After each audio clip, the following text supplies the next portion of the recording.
hope you're doing well on this beautiful day. So today, guys, what we'd like to explore is using statistic to make decision, okay? So my name is Rakubu. I'll be taking you through how we can use statistics to use decision. Arrive at some conclusion. Great. Let's see what we have. But before we do that, what I'd like you to do, how do we really make decisions on a daily basis in your own life? Have you ever thought about it? Do you make decisions based on what your friends think, what they think at home? How do we really make decisions? Sometimes, yes, we might use history and say, oh, yes, I remember this because of this and this. That's actually using data when you make decisions that way. But big corporation and government, we make decisions by collecting data, analyzing data, and arrive at some conclusion. That's another form of decision. How do you use decision on your own? Think about it. Do you just randomly make decisions? Okay, let's see. So now let's define what is volatility and how do we really measure volatility. What is volatility? Volatility is actually risk, or you might have had this usually in finance or from stock market. They'll talk about volatility. It's randomness. It's if, let's say, the rand. Today the rand is 15 rand to $1. Suddenly it changed to 17, 18, all the way, and it changes rapidly. We'll say the rand is volatile, okay? Because it's deviating a lot from average over a period of time. It can be daily, can be within an hour, just moving, okay? And we do have commodities which are volatile. Some of them are things like oil. They're very volatile. You know, the price is not that fixed. You might know the price is, let's say, 100 rand now, but tomorrow when you check the price, changed. You check within an hour, the price has changed. That's volatility, okay? It's a high deviation from the average. And how do we measure volatility?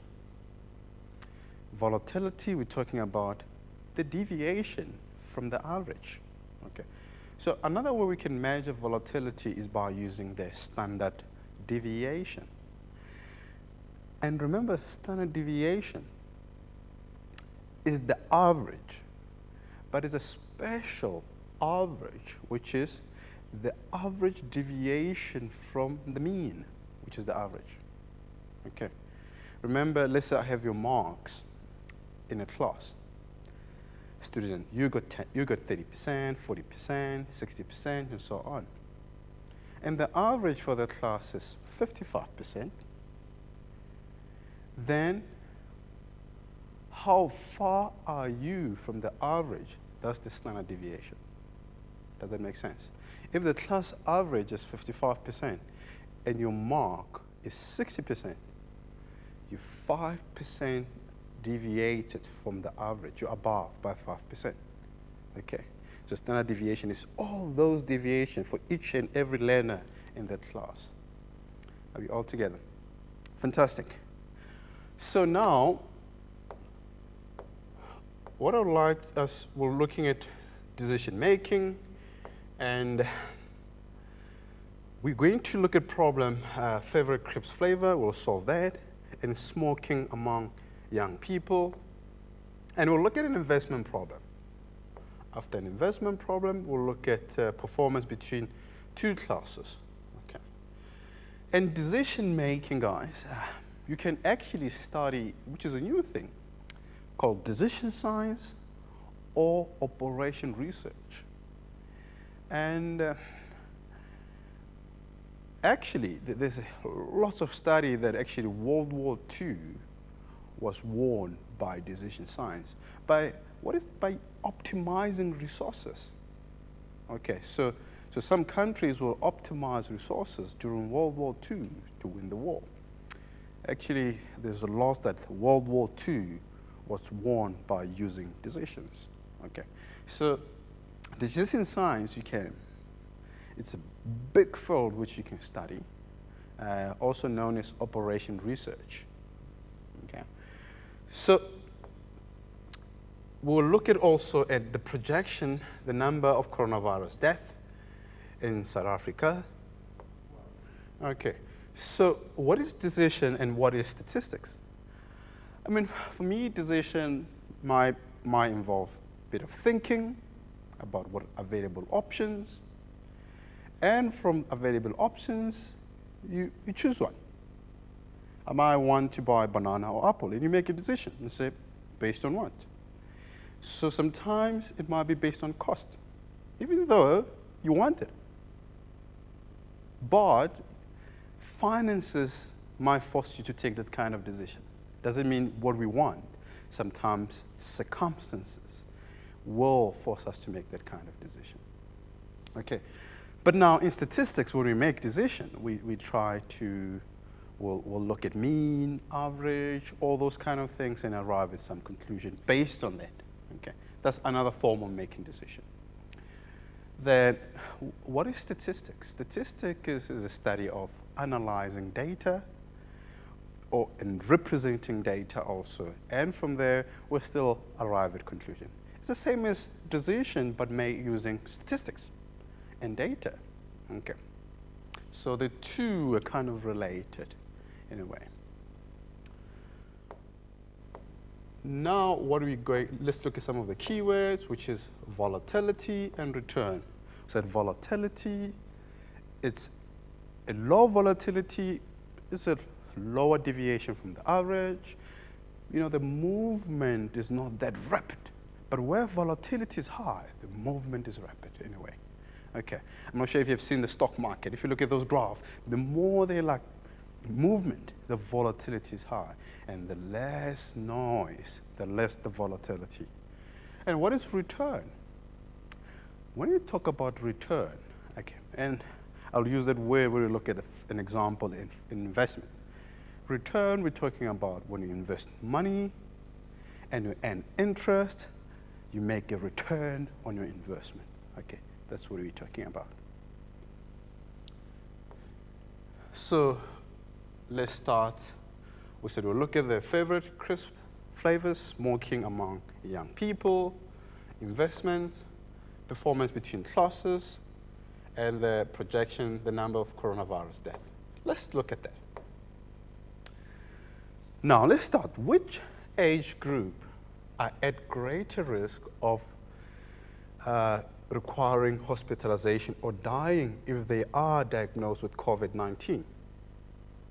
Can we calculate the average age of people at high risk?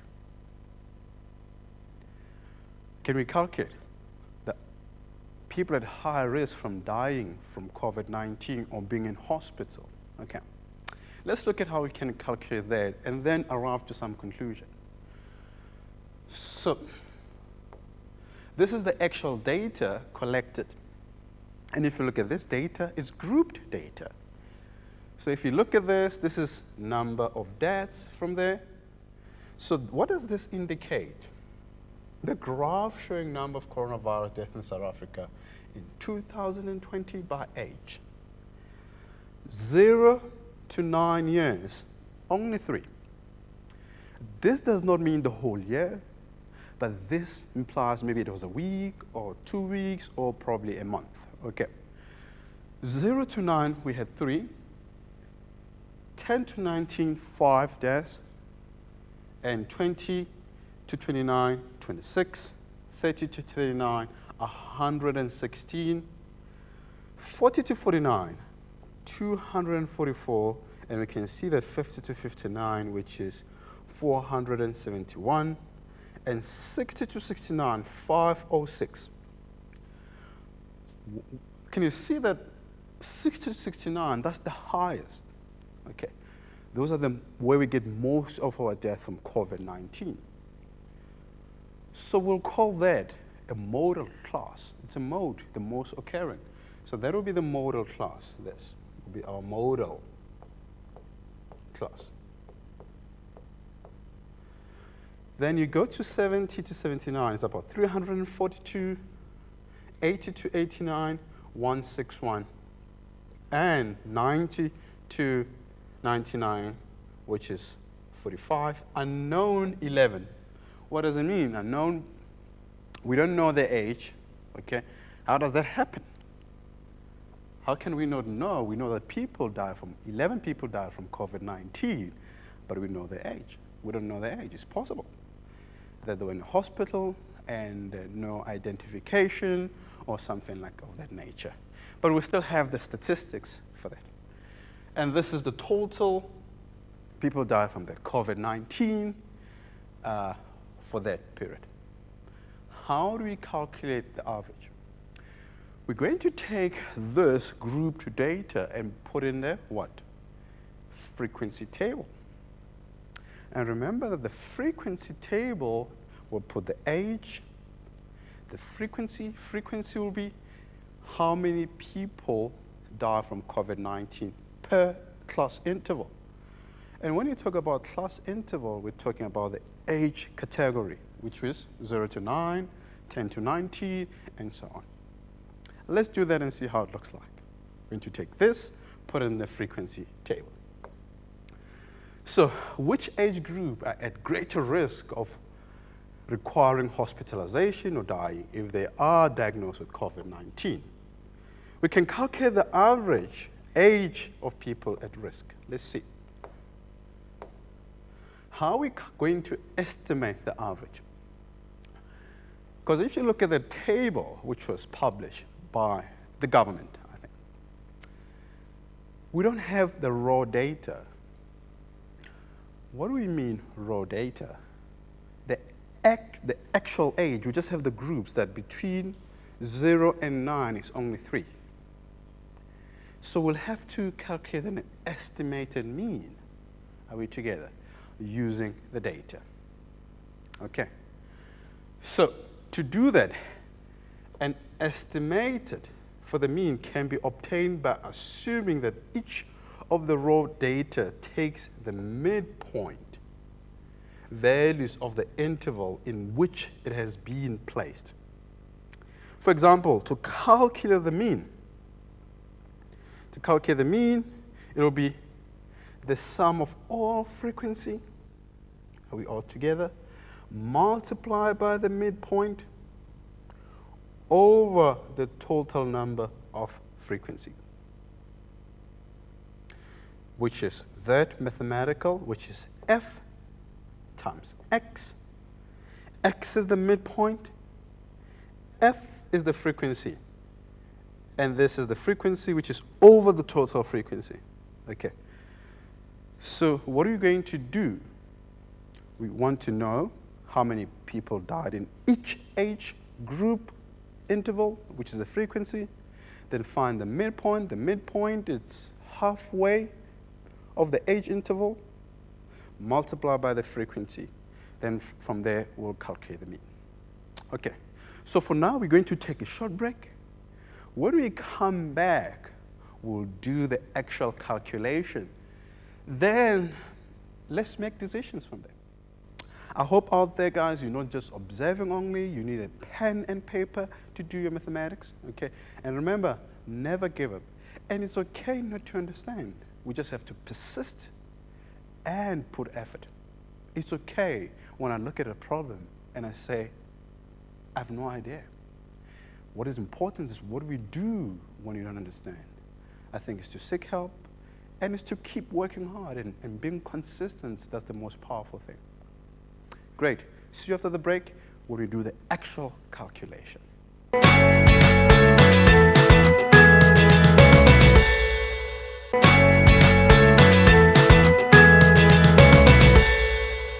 Hello out there. Welcome back once again. Hope you're ready to push with us. Let me remind you, what are we trying to calculate? Why are we calculating? To make decisions, to make some conclusion. So we want to calculate the age category which is at high risk for being hospitalized or dying from the COVID-19. Okay. So we have grouped data and said, to calculate the mean or the average, it'll be an estimated mean because we don't have the actual raw data. Let's see how we do this, okay? So this is the table, actual table. Let me explain this again. So the age of 9, 0 to 9, we have 3. Frequency implies 3 people, young people between the age of 0 and 9 died from COVID-19. Are we together? Then we find the midpoint. The midpoint is 0.5. How did we do this? 0 plus 9 divided by 2, that gives us 4.5. Are we together? So we divide 9 plus 0 divided by 2, we get 4.5, which is the midpoint of that class interval. Then from there, we're going to say midpoint times the frequency. So the frequency is how many data set in that interval, which is 3 multiplied by 4.5, which is give us 13.5. And we do this for each and every age group from the age of 10 to 19. We do the same. The frequency is 5, meaning 5 people between the age of 10 to 19 died from COVID-19. The midpoint is 14.5. Are we together? Then we multiply, that's what we get. So we do the whole thing for all the way from, we do similarly with that. Those are the frequency, we find the midpoint for that. One midpoint for that, which is that. Then we multiply, we get midpoint times the frequency. That's what we get. Then the frequency for 22 to 39 is 116. 116 people died from the COVID-19. Now we add the total frequency, all the frequency. If you add all the frequency, which gives us 1919, that is the total number of people died from COVID-19 if we add everything. Remember, this is not the whole year. It was 2 weeks, probably 3 weeks, or a month of data collection. Then from there, we're going to add all this. Remember how I got this? It's midpoint times frequencies. It's this time this, you're multiplying those. This time this, you get that. So we add all this, and this is what we get. So what does that mean? Now the mean, it will be what? This over that. Okay, let's see. So the mean, we're adding all what? This is what we're adding. If you go back, show you. This is what you're adding, all that. If you add that, this is what we're adding over the total frequency. So what we're doing here is sum midpoint times x over the sum of frequency, which is x bar. Remember, x bar is the same as the mean. What do we get? We're getting, if you add this total, the total on top, that's what we get, divided by the total, and we get 60.78. That's an average age of dying from COVID-19. Does it mean COVID-19 will affect people at 60 years? Not really. Even if you're young, you can still die from COVID-19. But what it means is that the risk of you being hospitalized or dying from that, it's lower. But does not mean you cannot die from COVID-19 or be hospitalized because of your age. The data just says, on average, that's the age that might die from COVID-19 or be hospitalized. Okay, very, very, very important how we interpret the data. Okay, now let's see what it means. All the adults are at greater risk of acquiring hospitalization or dying if they're diagnosed with COVID-19. As you get older, your risk of being hospitalized for COVID-19 increases from statistics. This is very important. I mean, this has been published there. 8 out of 10 COVID-19 deaths reported in the US have been in adults 65 years older and older. That's very important. Can you see? Very close to the average we're getting in South Africa, where United States, it's above the age of 65. Similarly, so the data, if we compare with other countries, we get some similarity. So it implies when you analyze data, sometimes what does the international counterpart variable look like before we make some decision? So we're very close to that 65 they have. Okay. This is what I was talking about. So what it means, it doesn't mean because you're young, you cannot be hospitalized. It implies the risk is lower, but you can be. So let's look at this. For example, the age of 30 to 39, being hospitalized is the risk, the hospitalization is 2 times higher. Death, 4 times higher. But the age of 40 to 49 is 3 times higher, but death 10 times higher. So we can see that between the age of 65 to 74, hospitalization is 5 times higher and death 90 times higher if we compare. And the higher risk, which is actually 85 above, if you look at the death, is 330 higher, the chance of dying from there. Okay, very important. Because you're young, you cannot be affected by COVID-19, can affect you, and you can really die from COVID-19. It just implies the risk, it's lower for you. Okay, fantastic. Now, what are we going to do now? We're going to look at, which is smoking among young people, okay? I mean, do we really have young people smoking? I mean, this is the actual data collected of young people smoking. And actually, you shouldn't be smoking at all, okay? Shouldn't be completely, it's bad for you, okay? So let's look at that. So the table shows the percentage of age 11 that smoke regularly. The age of 11 that smokes.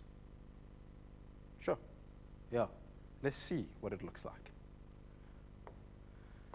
So we're going to compare. So this is a case study. So the data is from 1982 all the way to 2002. So in 1982, you can see 24% boys smoking and about 25% of girls. 1984, you can see 28% boys smoking, girls still 28%. If you look at 2000, if I look at the table, we have about 21% boys smoking and 26%. So we can represent this data using a line graph. Why do you want to use a line graph? Do you want to see, is the smoking among young people going down or increasing? Because actually we want to decrease it. We don't want that to increase. Is that increasing or decreasing? Let's see what it looks like. So we can use line graph. If you look at the blue, it's boys. And the pink is the girls. So you can see in what does that tell us? In 1984, the numbers of girls and boys smoking, the percentage was the same. And from there, the number of boys decreases that actually smoking. Even the girls decrease, but slightly, where boys really increase at higher rate. What might be the reason? Be interesting, both decreased. Okay. Then also there where they do meet implies the way equal. Okay, then we can see that the boys there increased, okay? Girls increased, boys also increased. So actually both they increase and decrease same time. Interesting. Interesting, interesting. So how does the trend in smoking for young people compare to the regular older smoker? So now let's look at all the people who are smoking. So if you look at the trend for young people, just increasing, decreasing, increasing, decreasing, then flat at the end. There's no increase. But let's look at the older people. How does this compare to the older? This is the old. So it's also increasing, then decrease, increase, slightly decrease, increase, then a bit flat at the end. So if you look at them, there they are, the two line graph similarly. Okay. What does this mean? I mean, there's the same pattern between young people and older girls. But we can see that the boys started with this high number, similar to the girls, but now we have less and less boys smoking at the age of 11. Similarly, among all the people, we have less and less people smoking. Even among girls. But we still have lots of girls smoking compared to boys. Are we together? Okay. So guys, now we're going to take a break, a short break. And when we come back, we're going to look at another problem. We're going to look at a problem in finance, in an investment. How do we make decision in investment and arrive at conclusion? Okay, so we're going to use those terminology defined at the beginning: volatility, risk, and return. Because what do we want to do? We want to make high return and avoid risk. How do we do that using statistics? Join us after the break, and we're going to think about that. See you shortly.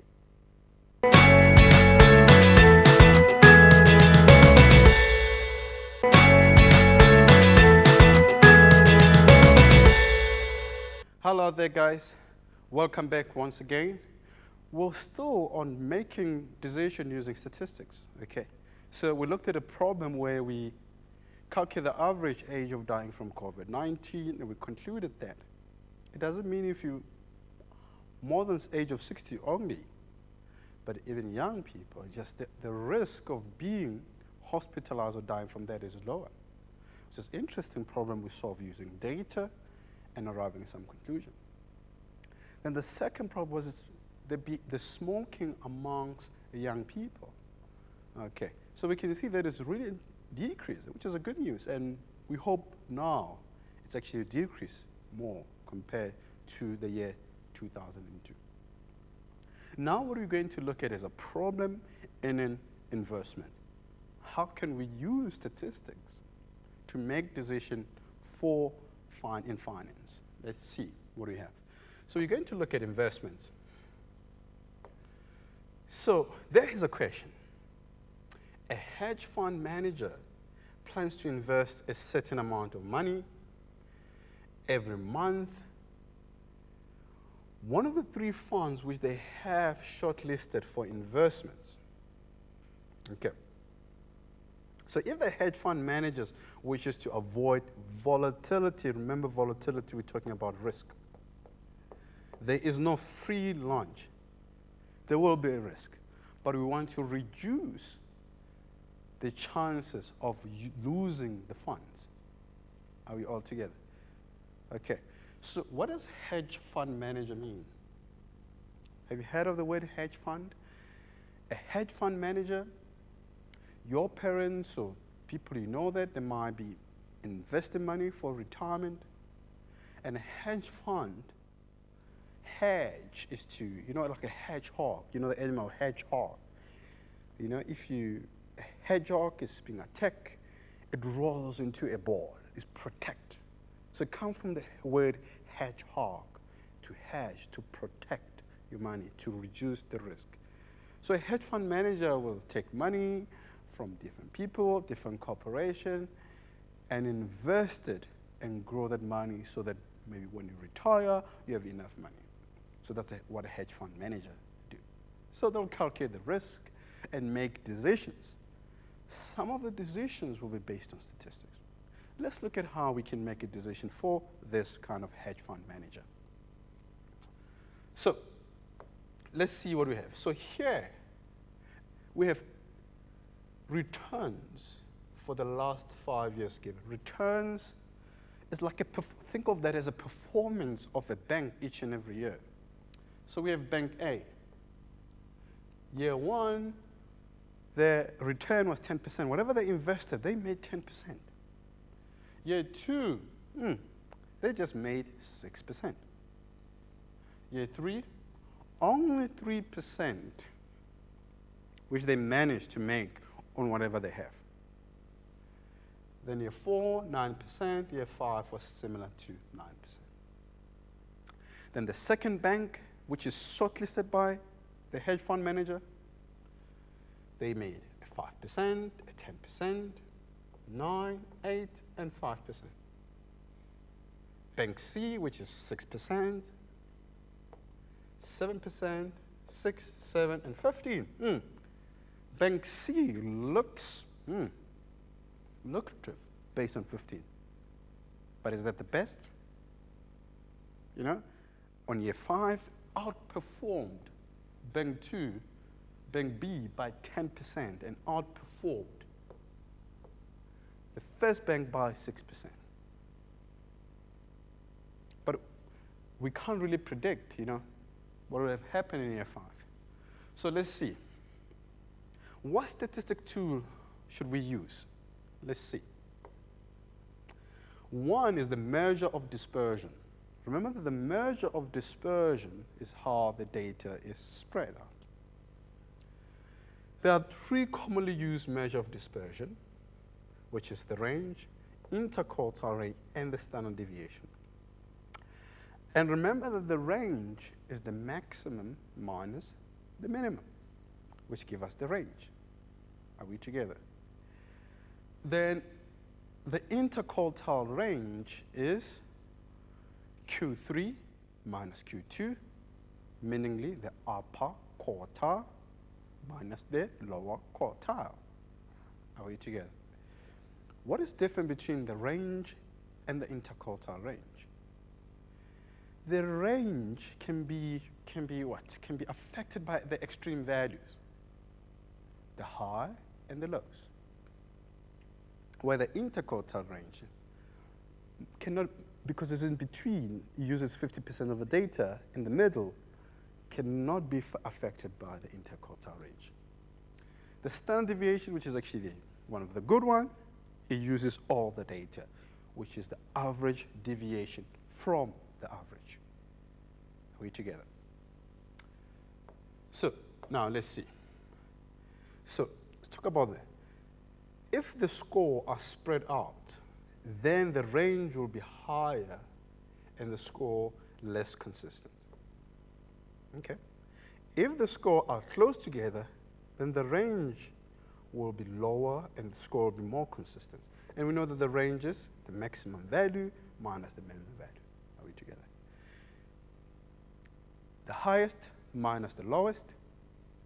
If the gap between them is bigger, so it's a bit inconsistent. But if the highest minus the lower, the deviation is small, the data might be consistent.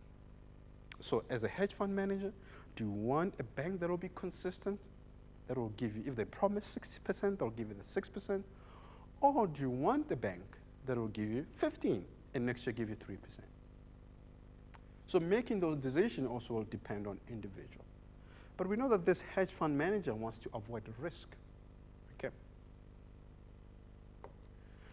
Now, the standard deviation. The standard deviation is widely used in statistics. It measures the spread. It is based on all values in the data. So it is sensitive to the presence of outliers in the data. Are we all together? Okay. Now, let's look at the actual problem. So the standard deviation, we know it can be calculated by using this formula, but we can use our calculator.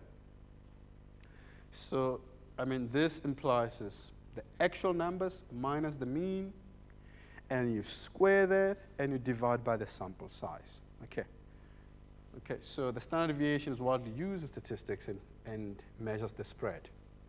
So, which you use that. So to use this formula, it's better to group the data first.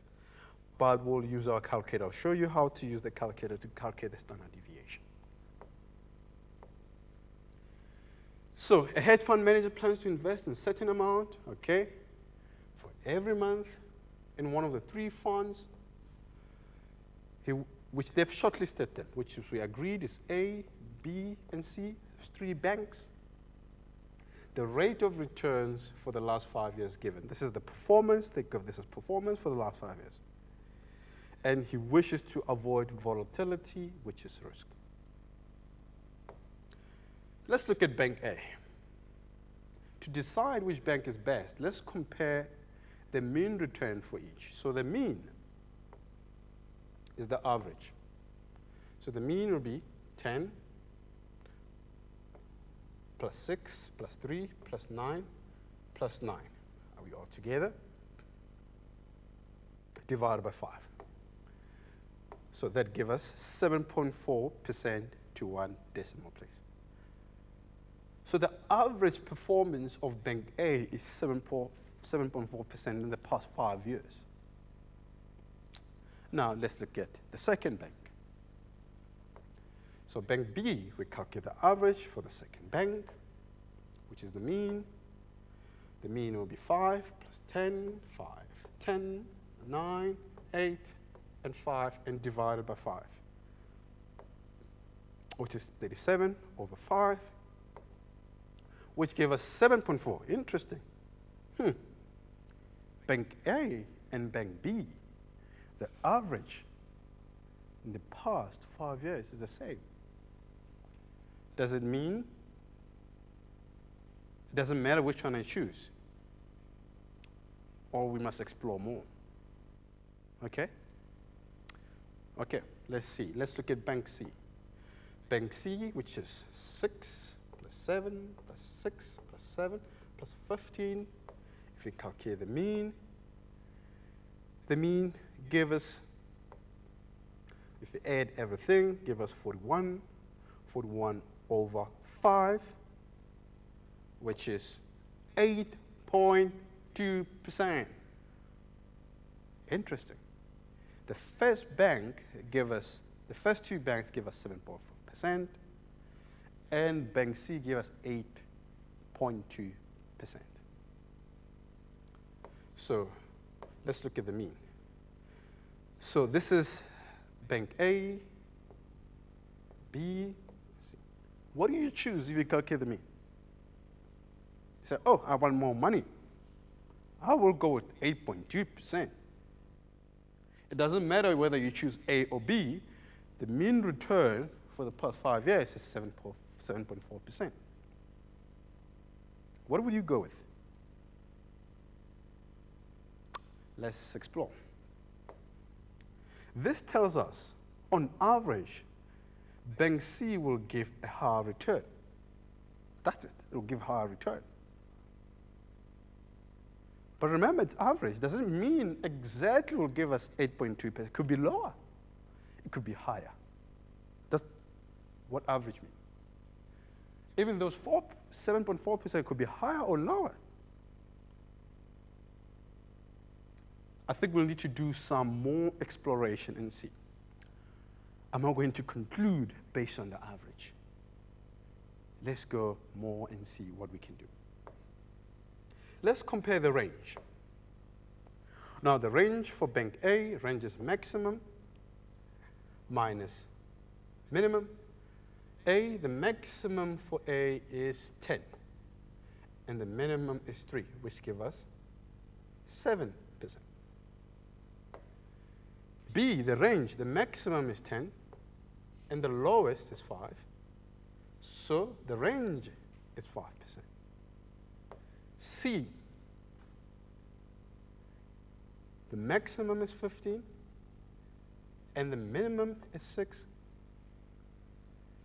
The range for C is 9. Interesting. What does that mean? If you look at this, bank C has a high range compared to bank A and B. So that means bank C not that consistent in terms of returns. The bank which is actually more consistent is bank B. Are you going to go with consistency or not? Or you want to a higher return? Then you make those kind of decisions. So it doesn't mean same data we arrive at same decision. It will depend. What do you want? What are you trying to achieve? So based on this, the range for the return is smaller for bank B.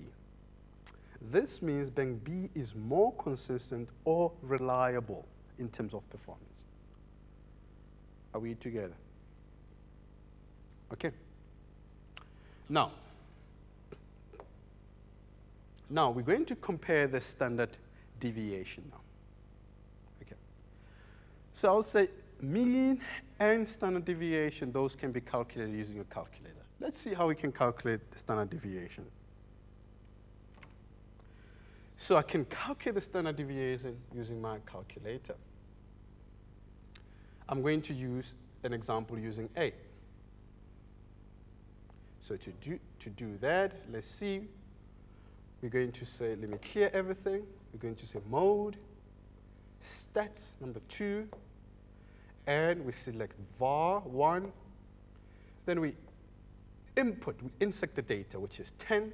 We're going to put bank A, which is 10, equal 6, 3, equal, then 9, equal, then what? Another 9 again, equal. Then we're going to say AC, shift 1. Then we're going to go var, which is 5, equal. Then we're going to select 4, which is equal. That is our standard deviation. That's how we calculate the standard deviation. Now let's see. So the standard deviation for bank A is 2.88. The standard deviation for bank B is 2.3. And the standard deviation for bank C is 3.83. So we have the mean, range, standard deviation. Bank C has the highest standard deviation. Remember, highest standard deviation will mean risk. So based on the hedge fund manager, because he wants to avoid risk, the bank with the lowest standard deviation is B.